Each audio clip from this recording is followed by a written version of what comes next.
پیارے بچوں، آج میں آپ کے لیے بہت ہی انٹرسٹنگ سٹوری لے کر آئی ہوں۔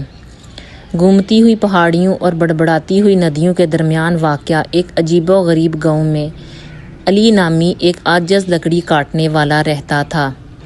اپنی ایمانداری اور دیانتداری کے لیے پورے گاؤں میں جانا جاتا۔ احمد نے اپنے دن گھنے جنگل میں محنت کرتے ہوئے اور اپنے خاندان کی کفالت کے لیے لکڑی کاٹتے ہوئے گزارے۔ ایک دوپہر جب علی جنگل کی گہرائیوں میں داخل ہوا تو اس نے پتوں کے ڈھیر کے نیچے آدھی دبی ہوئی ایک چمکتی ہوئی چیز سے ٹھوکر کھائی۔ متجسس ہو کر اس نے جلدی سے پتے اور گھاس ہٹائی تو دیکھا کہ ان کے نیچے چمکتی ہوئی چاندی کی کلہاڑی پڑی ہے۔ جوش و خروش پر قابو پاتے ہوئے علی نے کلہاڑی اٹھائی اور اس کی خوبصورتی پر حیران رہ گیا۔ اس نے سوچا، اتنی قیمتی اور خوبصورت کلہاڑی اس گھنے جنگل میں کدھر سے آئی ہے؟ اس کا دل شکر گزاری سے بھر گیا، لیکن تھوڑی دیر بعد علی کو محسوس ہوا کہ یہ کلہاڑی اس کی نہیں ہے۔ بھاری دل کے ساتھ وہ جانتا تھا کہ اسے کیا کرنا چاہیے۔ اپنا عزم جمع کرتے ہوئے علی نے گاؤں کے چوک کا رستہ اختیار کیا، جہاں گاؤں والے دن کے واقعات پر بات کرتے ہوئے جمع ہوئے تھے۔ چاندی کی کلہاڑی سب کو دکھانے کے لیے اونچی جگہ پر رکھی گئی۔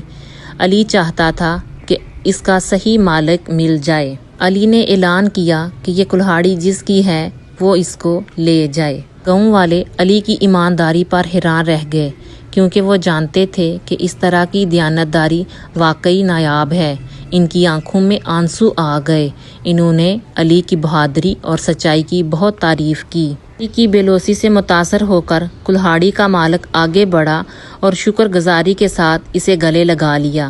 آپ نے انسانیت پر میرا اعتماد بحال کر دیا ہے پیارے دوست، انہوں نے کہا۔ اس کی آواز جذبات سے گونج رہی تھی۔ اس دن سے آپ کو ایماندار لکڑی کاٹنے والے کے طور پر جانا جائے گا۔ اور اس طرح اس کا سر اونچا اور اس کا دل فخر سے بھرا ہوا تھا۔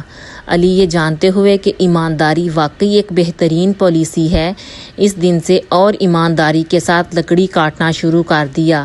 اس کی شہرت دور دور تک پھیل گئی۔ اس کو لوگ ایماندار ووڈ کٹر کے طور پر جانتے تھے۔ پیارے بچوں، اس کہانی سے ہمیں یہ سبق ملتا ہے کہ ایمانداری اور دیانتداری واقعی ایک قیمتی خزانہ ہے، جو لوگوں کے دلوں میں آپ کے لیے احترام پیدا کرتا ہے اور آپ کو ایک بہترین انسان بناتا ہے۔